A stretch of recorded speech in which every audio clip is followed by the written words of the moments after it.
আচ্ছা, ফুরফুরি নগরে হঠাৎ মেয়রের চেয়ারটা খালি হয়ে গেল, আর তারপর শুরু হলো সেই চেয়ার দখলের জন্য এক অদ্ভুত, একেবারে হুলুস্থুল কাণ্ড।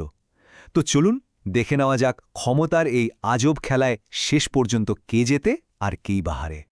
তো ব্যাপারটা শুরু হলো মেয়রের একটা ঘোষণা দিয়ে। উনি বললেন, আমি 1 মাসের ছুটিতে যাচ্ছি, কিন্তু যাওয়ার আগে এমন একজনকে দায়িত্ব দিতে চাই যে সত্যি শহরের ভালো করবে।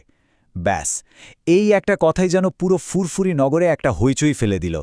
ক্ষমতার এই ফাঁকা জায়গাটা পূরণ করার জন্য শুরু হয়ে গেল এক নতুন চ্যালেঞ্জ। তো মেয়রের জায়গাটা কে নেবে? মাঠে নামল শহরের 4-4টে দল, আর প্রত্যেকের কাছেই আছে জনসেবা করার একেবারে যাকে বলে অভিনব, অদ্ভুত সব প্ল্যান। তো সবার আগে আসলো আমাদের সবার প্রিয় মোটু আর পাতলু। তাদের প্ল্যানটা কি? একদম সহজ সরল, পেটের রাস্তা দিয়ে সোজা মানুষের মনে জায়গা করে নেওয়া। তারা ঠিক করল শহরের সব্বাইকে একদম বিনামূল্যে গরম গরম সিঙ্গারা খাওয়াবে, ভাবা যায়। এরপর এলেন বক্সার। ওনার লক্ষ্যটা আবার বেশ গুরুগম্ভীর, শহরকে সুরক্ষিত করা। কিন্তু কিভাবে? আরে বাবা, উনি ঠিক করলেন শহরের সবাইকে ফ্রিতে বক্সিং শিখিয়ে দেবেন, যাতে সবাই নিজেই নিজের রক্ষা করতে পারে। বাহ, দারুণ আইডিয়া, তাই না? 3 নম্বরে কারা? ডক্টর ঝাটকা আর ঘাসিটারাম। ওনারা তো আবার নিজেদের 20 বছরের সমাজ সেবার অভিজ্ঞতা নিয়ে হাজির। তাদের প্ল্যান হল পুরো ফুরফুরি নগরকে ঝেঁটিয়ে সাফ করে দেওয়া, একেবারে পরিচ্ছন্নতার এক বিশাল অভিযান। আর সব শেষে এলেন গল্পের আসল খলনায়ক, জন দ্য ডন। তার আবার অত রাগঢাক নেই, উদ্দেশ্য একদম পরিষ্কার। স্লোগান শুনেই বোঝা যায়, মেয়র বনেগা ডন, মেয়র তো ডনই হবে। তার একটাই লক্ষ্য, যেভাবেই হোক মেয়রের চেয়ারটা দখল করা। তো পরিকল্পনা তো অনেক হলো, কিন্তু আসল ঘটনাটা কি ঘটল চলুন এবার দেখি। এইসব দারুণ দারুণ প্ল্যানগুলো কিভাবে স্পেকট্যাকুলারভাবে, একেবারে চূড়ান্তভাবে ফ্লপ করে গেল। সবার আগে ধরাশায়ী হলো মোটু পাতলুর প্ল্যান। কেন? আরে মোটুর তো সে বিখ্যাত ডায়লগ আছেই, খালি পেটে দিমাগ কি বাত্তি নেহি জ্বলতি। খালি পেটে তার মাথা কাজ করে না। তো জনসেবা করতে গিয়ে তার নিজেরই খিদে পেয়ে গেল, আর সে নিজেই সব সিঙ্গারা সাবার করতে লেগে গেল। ব্যাস, ওখানেই প্ল্যান খাতাম। এবার আসা যাক বক্সারের কথায়। এখানেও কিন্তু ভিলেন সেই জন দ্য ডন। সে ভিড়ের মধ্যে একটা গুজব ছড়িয়ে দিল, আর যায় কোথায়? মুহূর্তের মধ্যে আত্মরক্ষার ক্লাসটা একটা ভয়ঙ্কর মারামারির আখড়ায় পরিণত হল। ছাত্ররাই তাদের গুরুকে পেটাতে শুরু করে দিল। জোনের চালটা কিন্তু সাংঘাতিক ছিল। সে সবার সামনে গিয়ে চেঁচিয়ে বলল, আরে, যে এই বক্সারকে হারাতে পারবে মেয়রের চেয়ারটা তারই হবে। ব্যাস, এই একটা কথাতেই কাজ হয়ে গেল। মেয়র হওয়ার লোভে সবাই মিলে বক্সারের উপর ঝাঁপিয়ে পড়ল। তাহলে ডক্টর ঝাটকা আর ঘাসিটারামের কি খবর?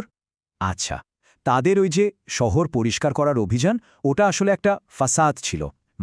ওটার আড়ালে চলছিল এক সাংঘাতিক চুরির প্ল্যান। সমাজসেবার নামে আসলে চলছিল অপরাধের ষড়যন্ত্র। ওদের প্ল্যানটা ছিল একেবারে 3 ধাপে সাজানো। স্টেপ 1, প্রত্যেক বাড়ির সামনে গিয়ে ঝাড়ু দেওয়ার অফার করা। স্টেপ 2, বাড়ির লোকজনকে বাইরে এনে কাজে ব্যস্ত রাখা। আর স্টেপ 3, যেই না সবাই বাইরে, অমনি ওদের একজন চোরকে ইশারা দিয়ে খালি বাড়িতে ঢুকিয়ে দেওয়া। একেবারে যাকে বলে পাকা মাথার প্ল্যান। তাহলে কি দাঁড়ালো ব্যাপারটা? মোটু পাতলু ব্যর্থ হল খাবারের লোভে, বক্সার অন্যের ষড়যন্ত্রে, আর ঝাটকা ঘাসিরাম নিজেদের অপরাধের জন্য। উদ্দেশ্য ভালো হোক বা খারাপ, ফলাফল কিন্তু একটাই হল, পুরো শহরে একটা বিশৃঙ্খলা।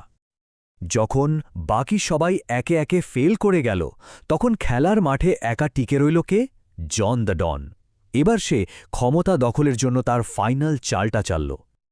ঠিক এই সময়ে মেয়র নিজেই একটা নতুন চ্যালেঞ্জ ছুড়ে দিলেন। চ্যালেঞ্জটা কি?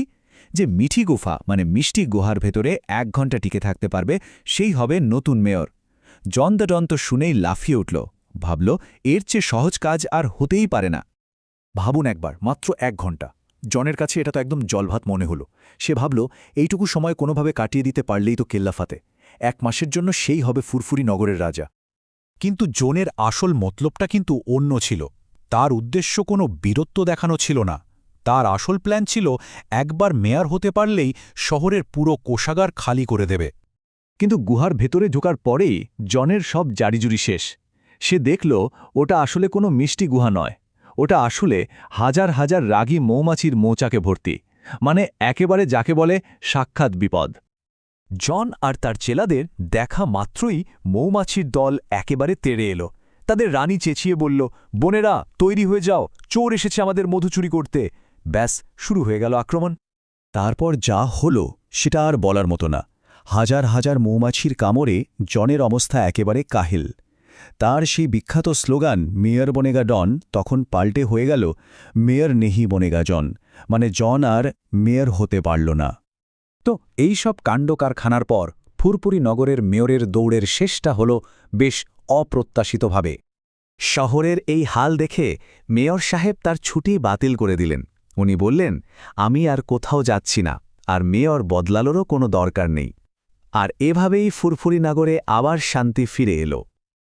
ফুরফুরি নগরের এই মজার গল্পটা শেষ পর্যন্ত কিন্তু একটা বেশ বড় প্রশ্ন রেখে যায়।